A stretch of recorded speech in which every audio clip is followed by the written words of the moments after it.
How do you explain that Europe doesn't know you because you are so talented? They don't?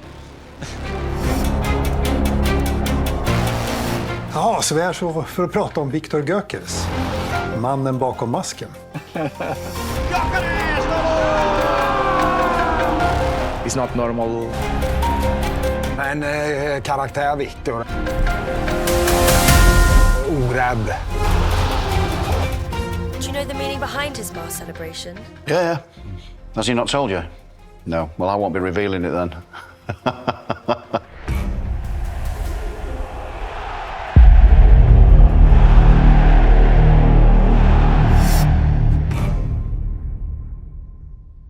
Everyone's calling Viktor Gyökeres the most overrated striker in the Premier League right now. They say he's just another stat padder from Portugal, a guy who looked world-class when the pressure was low, but would get exposed the second he faced real defenders. But what if I told you that this Swedish striker, who just a year ago was ripping apart the Portuguese league, is now fighting to prove he belongs at the very top of English football? Because right now, Viktor Gyökeres has become one of the most divisive players in Europe. Some say he's Arsenal's missing piece, proper number 9 who finally gives them that physical edge they've been lacking. Others say he's a fraud, a Brighton reject turned one-season wonder, a guy who'll vanish the second the defenders get tough. But what if both sides are wrong? Because the truth about Gyökeres isn't as simple as overrated or elite. It's a story about failures, redemption, and whether pure belief can really carry a player from football's scrap heap to the Premier League spotlight.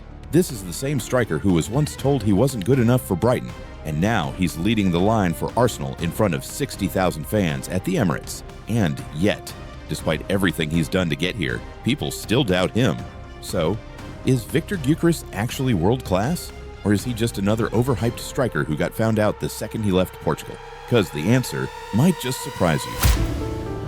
It's been a lot of positive experience for me since I arrived.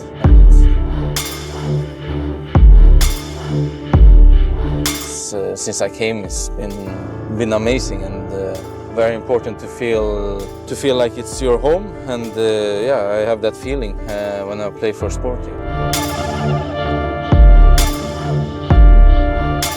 Picture this. It's 2018. Gyökeres is stuck in Brighton's reserves, watching from the sidelines as Glenn Murray, a 35-year-old journeyman, starts ahead of him every single week.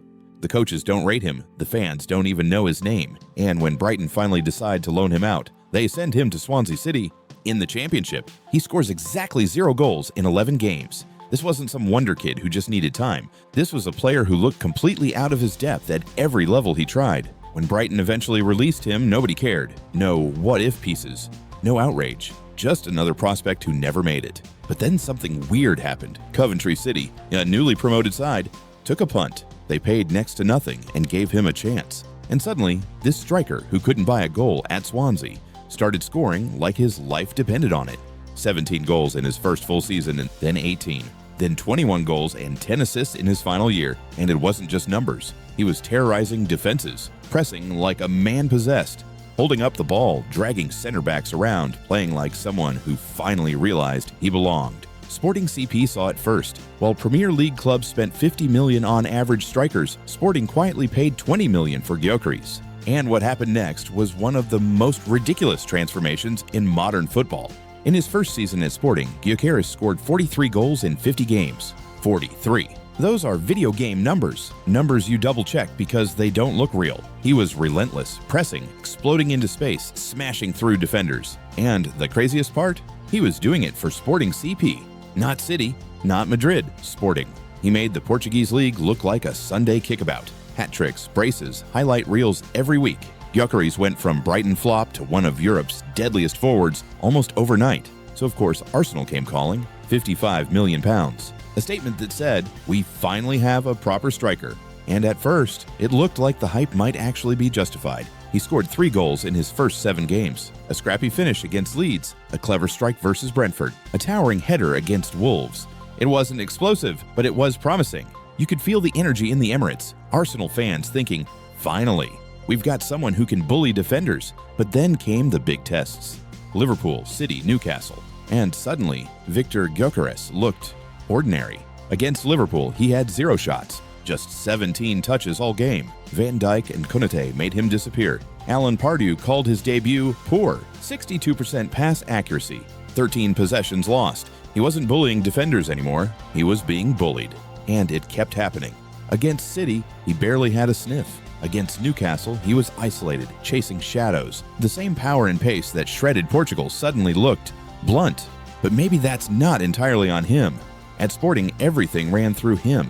At Arsenal, under Arteta, he's just another moving part in a possession-heavy machine. Arteta wants control. Gyökeres thrives in chaos. He's a hammer, not a scalpel. He's built to run into space, not stand between two center backs waiting for a perfect through ball. And that clash between system and instinct is exactly why he's struggling. When the game slows down, when space disappears, he fades. And in the Premier League, space disappears fast. The critics love it. Farmers League merchant Darwin Núñez 2.0. Brighton reject exposed. Every missed touch, every offside run, every heavy pass, clipped, tweeted, memed. It's brutal. But here's the thing. This isn't new for Gyökeres. At Sporting, his first 2 months were quiet. People doubted him then too. Then it clicked. And when it clicks, it really clicks. Because all the tools are still there. The strength, the timing, the work rate, the finishing. It's all there. He just needs the rhythm and the supply. At Sporting, he averaged 0.86 goals per 90. At Arsenal right now, it's 0.42. Still solid for someone learning a new league.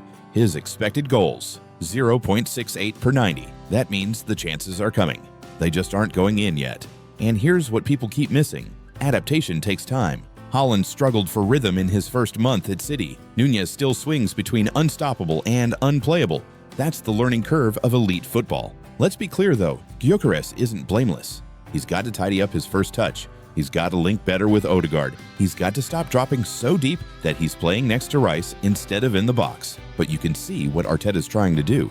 He wants to turn Gyökeres into a hybrid, a link-up 9 who can still bully defenders. If it works, Arsenal have a monster. If it doesn't, they've got an expensive problem. And that's why everyone's watching so closely. Because if this gamble pays off, Gyökeres becomes one of the signings of the decade. If it doesn't, he'll be remembered as another could have been. While the world debates, Sweden's just sitting back and saying, "We told you." 9 goals in his last 11 internationals. Big performances when they matter. He's not flashy. He's reliable. And that reliability is why Sweden build around him now. He's turned into their main man, the guy who carries their attack. That tells you something about his mentality. No matter what happens in London, he keeps working, keeps scoring, keeps proving himself. So where are we now? Is Viktor Gyokeres actually good enough to lead Arsenal to a title race? Or is he another reminder that numbers in Portugal don't always translate to England? Here's the truth. He's not as good as those Sporting stats suggested, but he's not a fraud either. He's a very good striker trying to adapt to the hardest league in the world. He's 26. In his prime, he's not done learning. And when you fought your way from Sweden's second division to the Premier League, you don't just roll over because Twitter's laughing.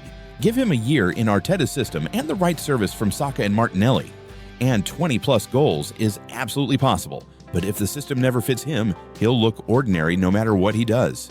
That's the risk every club takes when they buy from abroad. Because the truth about Viktor Gyökeres is simple.